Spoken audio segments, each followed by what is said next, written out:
barattoota hara qormaatatu jira jettee barsiistuun gola ergiseetti booda. San booda barattoonni barsiistuu osoo irratti himin qormaata nu gootanii os nam tokko hin dubbatin qormaatatu jira jedhee qormaatatu jira. Laakiin jetteen qormaata kana namni 10 irraa 10 fidu badhaasa qabaa jetteen. Badhaasni hoo maali jedhanii gaafannaan kopheedha. Kophee haaraa argata. Barataan 10 irraa 10 fide jette barsiistuun. San booda barattoonni hamilee godhatanii barsiistuunis qormaata barreessitee qormaata seenan barattoonni.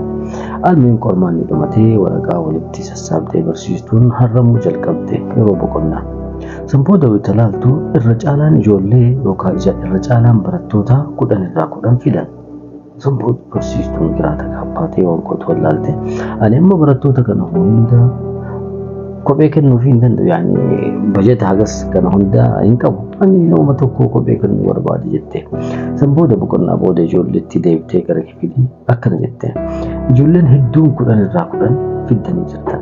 Kanaafuu jettee wanni goonu hundi keessan maqaa keessan waraqaa xiqqoo irratti barreessaa. San booda waraqaa kana maraati ani feestaala qabadde isin dura isin hundarra deemee isin hundinuu waraqaa kana feestaala kana keessa buustan.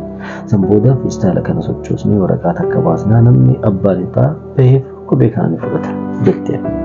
Almuun san booda barsiistuun akkana jette inshaallah kopheen kun nama dhugaa kophee haqa godhatu baha jette. Yaani fakkeenyaaf nama rakkataadha rabbi haa baasu jette. Almuun hundinuu waraqaa maqaa barreessanii waraqaa kana keessa kaa'an.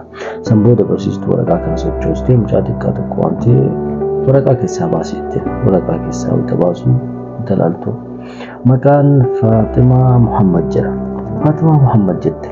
San booda ijoolleen hundinuu harka dhahanii iyyanii baay'ee gammadan. Faatumaan kophee kana argachuu isiitiif jechuudha. Faatumaan tun kopheen isii baay'ee ciccitaadha. Warra rakkataa irraa yaani warri isii rakkataadha. Kophee bituuf hin danda'an kophee ciccitaadhaan mana barumsaa dhufte. Kanaaf ijoolleen akkasitti gammachuu akkasiisan agarsiisan. Almiin Faatumaan kophee kana fudhattee diiskii irra teettee imimmaan fuula isii irra yaa'e gammachuu irraa jechuudha.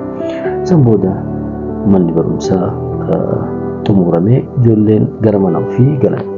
San booda barsiistuun waraqaa ijoollee ka maqaa itti barreessan kana yaani osuma walii gadi waa oftu tokko fuutee bante. Faatumaa Muhammad jedha. Kalamaffaallee fuutee bante. Faatumaa Muhammad jedha. Ajaa'iba jette. Waraqaa hunda gadi galabbattee bante. Faatumaa Muhammad jedha. Waraqaan achi keessa jiru hundinuu Faatumaa Muhammad jedha.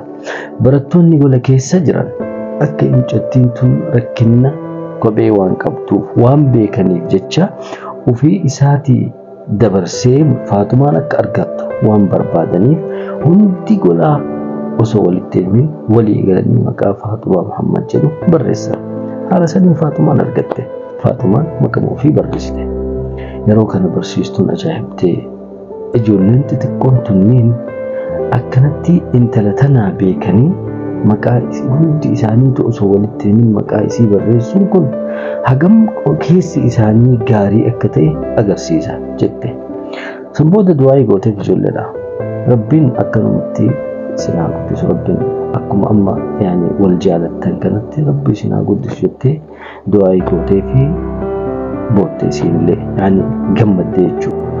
Ilmi namaa dhugamaan nama rakkate tokko yoo osoo gargaaruu barbaade namni ollaa isaa naannoo isaa keessa rakkataa jiru dhugamaan gargaaruu osoo barbaade olloonni naannoo nama rakkataa jiru sun osoo dhugamaan nama san gargaaruu barbaade silaa namni rakkataa namni hiyyeessi hin jiru jechuu dandeetta.